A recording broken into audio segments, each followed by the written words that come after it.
Bhimavaram DNA కలిసి ప్రాంగణంలో ఉన్నటువంటి రంగా గారి విగ్రహానికి మరి ఘనంగా నివాళులర్పించడం జరిగింది. ఆయన భౌతికంగా మనకి దూరం అయ్యి 35 సంవత్సరాలు అవుతుంది.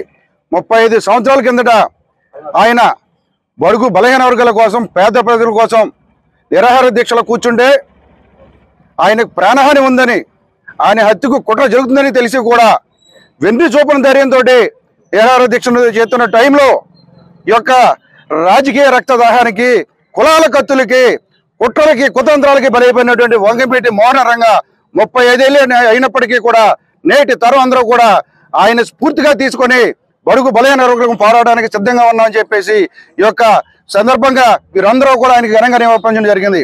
కేవలం ఆయన రాజకీయ జీవిత చరిత్ర 7 సంవత్సరాలు మాత్రమే.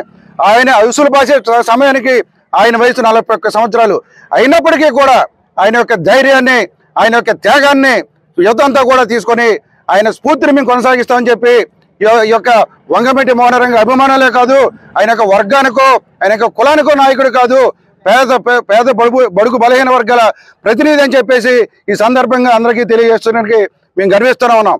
ఎట్టి పరిస్థితుల్లో కూడా భౌతికంగా ఆయన లేకపోయినప్పటికీ కూడా ఆయన ఆశయాల్ని, సిద్ధాంతాలని కొనసాగించడానికి రంగా అభిమానులుగా, బడుగు బలహీన వర్గాల ఆశాజ్యోతిగా ఆయన మేము వెంట ఉంటామని చెప్పేసి ఆయన యొక్క ఆశయాల్ని మేము ముందుకు తీసుకెళ్దామని చెప్పి సందర్భంగా తెలియజేసుకుంటూ జోహార్ వంగవీటి మోహన రంగా, జోహార్ వంగవీటి మోహన రంగా.